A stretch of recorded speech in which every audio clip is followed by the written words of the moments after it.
I believed I was safe, until I realized the plant pot outside my door was turned exactly 1 degree every day. It truly began the night I saw the folder with my name on it on my neighbor's computer. Inside were hundreds of photos. Photos of me working, photos of me reading, and photos of me sleeping, taken directly through my bedroom window. In that moment, I did not scream. I just felt an icy chill run down my spine, because I suddenly understood everything. I had come to Prague to escape my ex-husband, Victor. He was obsessed with control, and I needed to disappear completely. I chose an old apartment, installed 3 security locks, and trusted no one. But Lucas, my kind writer neighbor, slowly broke down those defensive walls. He brought me mulled wine, talked about architecture, and listened to my rambling stories. He was the only person in this city who made me feel like I could be safe again. Now I understood. The strange things that had been happening for weeks, a file of Victor's old music suddenly appearing in my email, objects in my apartment being moved, I was not imagining them. It was all part of a plan. And the neighbor I trusted most, the man I had smiled at just hours ago, was the one monitoring my every breath. I had not escaped one monster. I had just run straight into the arms of another. If I had to pinpoint when it all began, I would not say it was when I discovered the photos.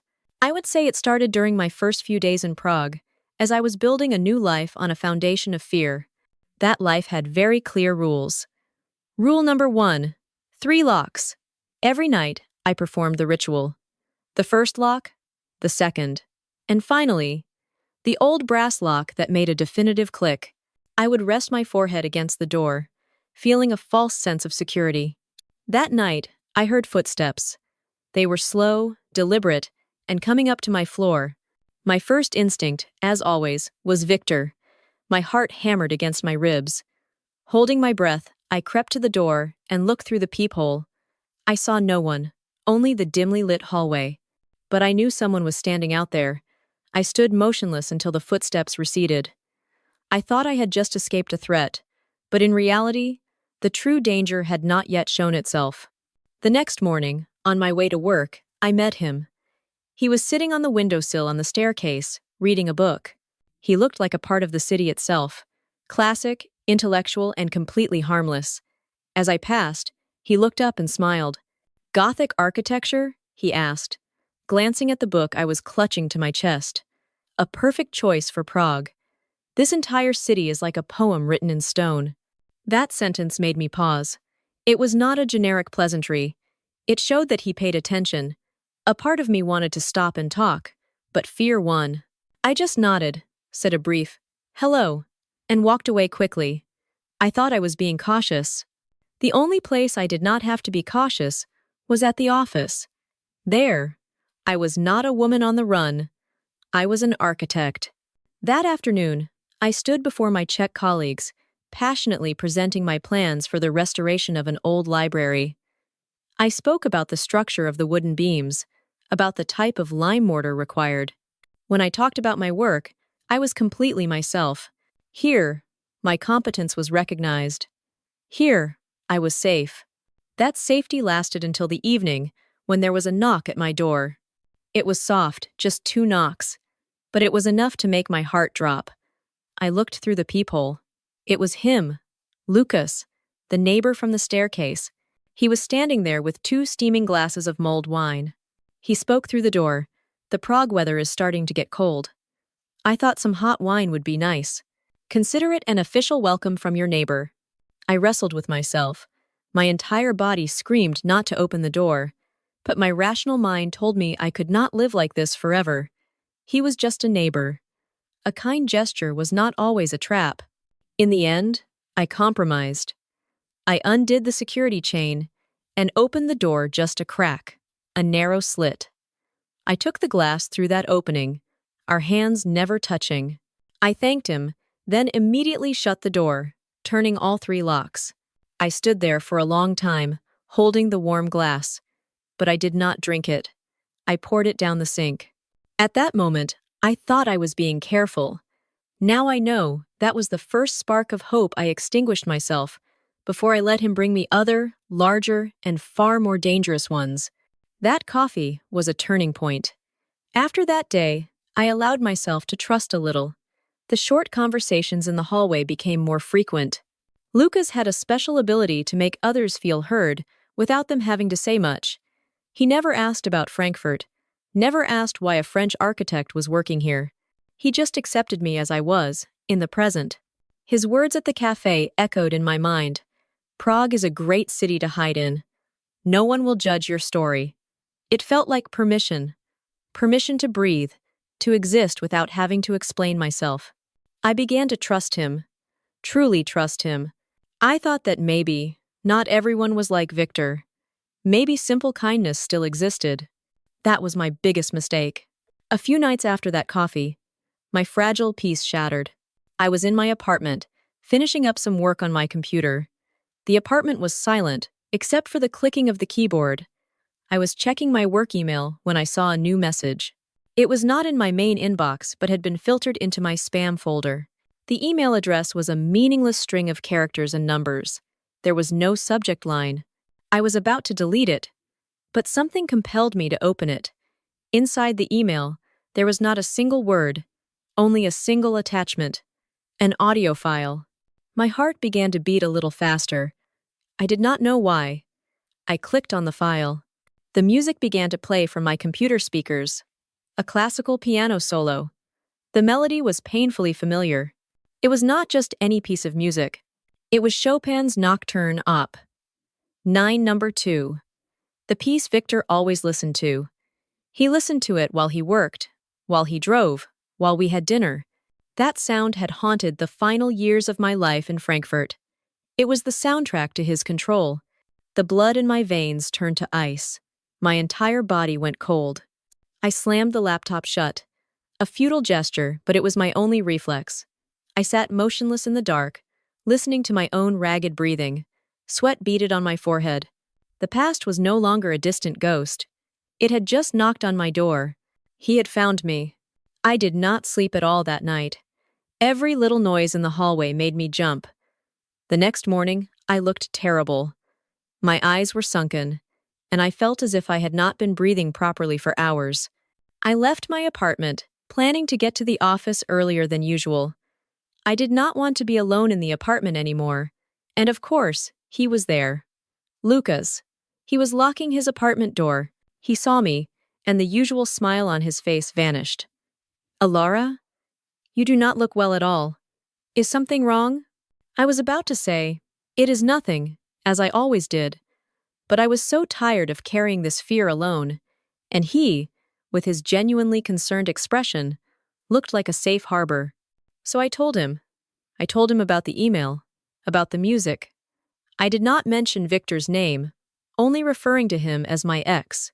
When I finished, Lucas's expression shifted from concern to anger. A real, palpable anger. Unbelievable, he said, his voice hardening. This is psychological harassment. It is clear as day. He does not need to say a word. He just needs to let you know that he is still watching, that he can still touch your life. He wants you to be afraid. His analysis was shockingly accurate. He verbalized everything I felt, but could not articulate. Listen, Alara, he said, stepping a little closer, his gaze firm. You have the right to be forgotten. You have started a new life. Do not let him win. The best thing you can do is block that email address, delete it, and act as if it never existed. Show him you are no longer afraid. His words were like a potent medicine. It was not pity, it was support. He did not just comfort me, he also gave me a weapon, indifference. He made me feel powerful enough to fight back. Thank you, Lucas, I said. And it was the most sincere thank you I had ever uttered. I really mean that. I felt protected.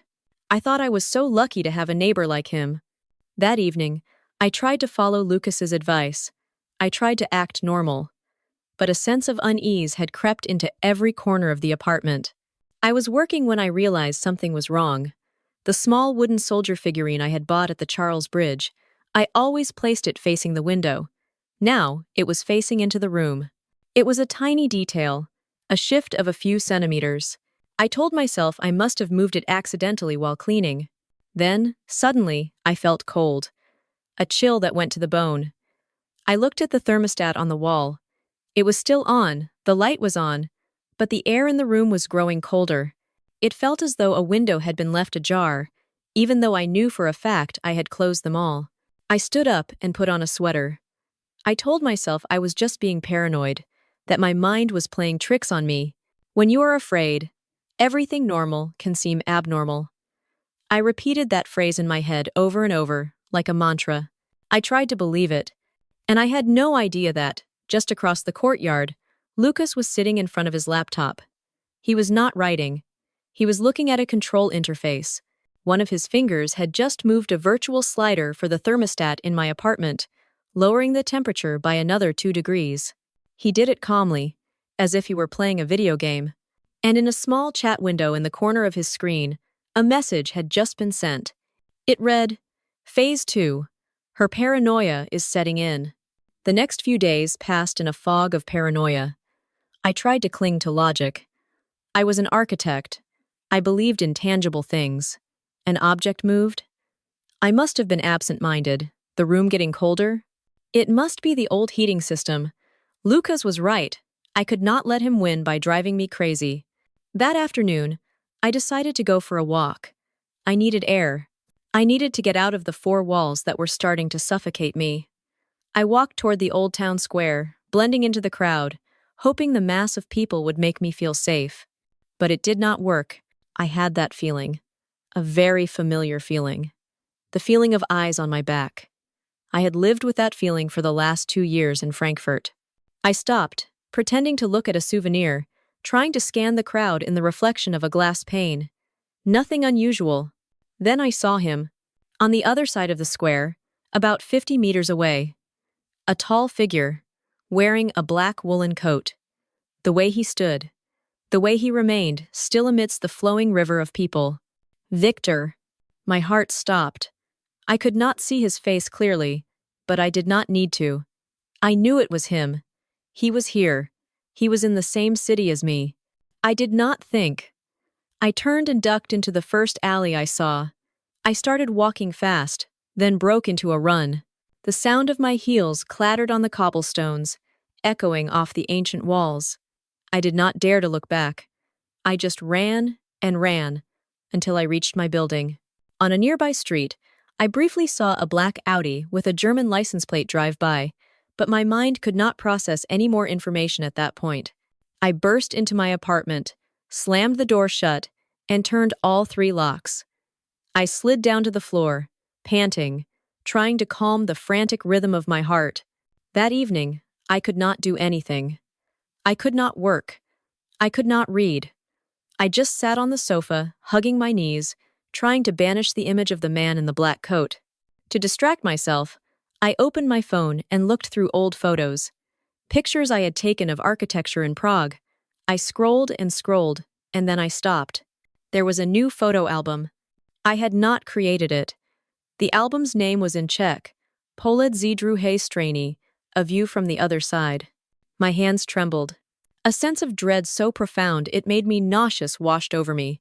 I tapped on the album. The first photo appeared. It was me, sitting at my desk in this very spot, probably a few days ago. The angle was from above, looking through my apartment window. I swiped to the next photo. It was me, reading on the sofa. The next photo. It was me, dozing off, my head resting on the arm of the chair. Dozens, maybe hundreds of photos. All taken without my knowledge. All from a single vantage point. The vantage point from the apartment opposite mine. Lucas's apartment. That feeling. It was not like the fear I had known before. It was worse. It was a complete collapse. The entire world I was trying to rebuild, the fragile trust I had just begun to foster, all of it shattered in an instant. The stalker was not some distant ghost. He was right here. So close. And in that exact moment, as I stared blankly at my phone screen, there was a knock on the door. Soft. Familiar. "Alara, are you okay?" Lucas's voice came through the door. Still that same kind, concerned tone. "I just saw your lights flicker. Is everything all right?" I lifted my head and stared at the door. My lights had not flickered. It was an excuse to get to me. The kindness, The understanding, the advice, the mulled wine. It was all an act, an elaborate performance designed to destroy me from the inside out. My blood ran cold. I had not escaped Victor's prison. I had just walked myself into another cage, one even more sophisticated and terrifying. And the warden was standing right outside my door. I did not answer Lucas. I just backed away, step by step, my eyes fixed on the door. His kind voice outside now sounded like the hiss of a snake. My breath caught in my throat. And then, the phone in my hand vibrated. The name that appeared on the screen made my blood freeze. Victor. He never called me. For months, there had only been silence or indirect threats. This was the first time. He knew. He knew I had found out. He was savoring this moment. My hand was shaking so much, I almost dropped the phone. But I slid the button to answer. I needed to hear. "Hello, darling." Victor's cold, smug voice, so horribly familiar, came through the speaker. "Do you like your new friend, love? I chose the best possible company for you. Open the door for Lucas. It is time we had a proper talk." A proper talk. With Victor, that meant the end. I said nothing. I just hung up. And immediately after, Lucas's knocking stopped.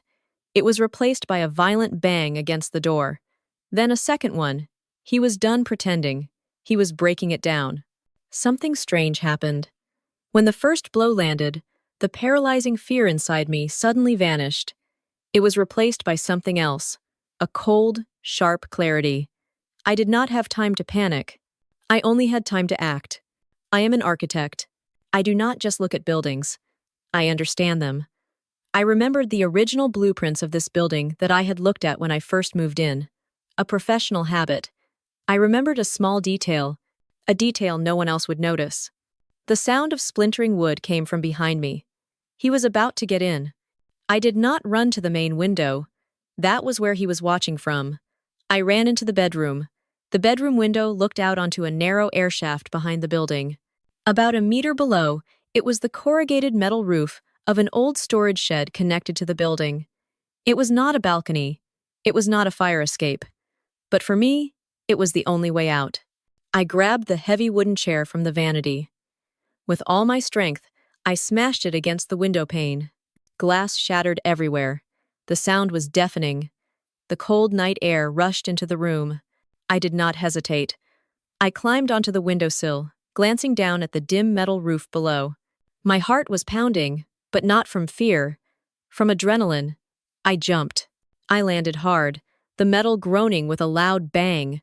A sharp pain shot through my ankle, but I did not care. The moment I was on my feet, I heard the main door to my apartment burst open. I did not look back. I started to run. I followed a narrow ledge, clinging to the old bricks. From there, I could climb onto a lower roof of the adjacent building. Below, in the alley, I heard shouting. "She is up there!" It was Lucas's voice. And then, I saw them. Lucas and a tall figure in a black coat, running out of the building's side entrance. Victor. He was really here. They chased me from below, yelling, pointing. But they did not understand. I did not know this city like a tourist. I knew it like an architect. I did not run on the main streets. I ran across the rooftops. I leaped over a courtyard that I knew was only a few meters wide. I slid down an awning, squeezing through a narrow passage between two buildings that only delivery people knew about. The city that had once been my invisible prison now became my labyrinth of escape. The ancient alleys, the moss-covered roofs, the secret passages, they were all my allies. I just kept running, not knowing where I was going, only that I had to get away from them. Away from the figures chasing me through the Prague night. I do not know how long I ran. My lungs burned. My ankle throbbed, but I did not stop. I only stopped when I saw the flag, the blue, white, and red of France, flying under a streetlight. The French embassy. My home territory. The last safe place. I ran to the gate, banging on it like a madwoman. My clothes were torn, my hands and legs scraped. When the security guard opened the gate, I nearly collapsed. I sat in a small, sterile office. They gave me a glass of water and a blanket. For the first time in hours, I realized I was shaking. Not from the cold, but from everything that had just happened. A man in a suit came to see me. He introduced himself as a member of the embassy's security staff. He asked what had happened, and I told him. I told him everything. About Victor, about Frankfurt, about the 3 locks, about Lucas, about the music, about the photos. I took out my phone. The screen was cracked from the jump, but it still worked. I opened the photo album, named Poled Z Druhe Strani, and showed it to him. I saw his expression change as he swiped through the photos. His initial skepticism vanished, replaced by grave seriousness. He did not interrupt me. He just listened. When I finished, the room was silent. That was the first time my story was heard and fully believed. A few weeks later, I was standing at Prague's main train station, Praha Hlavní nádraží. Everything was different. The long hair Victor had liked was now cut short. I wore a simple coat and a pair of sturdy boots. He no longer felt like prey. Over the past few weeks, I had worked with the Czech police, the German police, and the embassy. My story, along with the evidence on my phone, had been enough for them to take action. I was standing on the platform, watching the people come and go, when my phone vibrated. It was a message from the lawyer the embassy had assigned to me. The message was short. They have arrested them both. Victor in Frankfurt, Lucas in Prague, thanks to Europol's cooperation. You are safe now. I read the message twice. Safe now. A wave of relief so powerful, it almost buckled my knees, washed over me. But I stood firm. I took a deep breath, the cold station air filling my lungs. The train whistle blew, announcing its imminent departure. I was not going back to France, nor was I staying in Prague. I was going somewhere new, a place of my own choosing, a place with no past. I picked up my single bag and stepped onto the train. As the train slowly began to move, I did not look back. I did not want to see the beautiful, haunted city of Prague again. I only looked forward, through the window, toward the opening horizon. My escape was truly over. And this time, I was not running from anything. I was running toward my own future,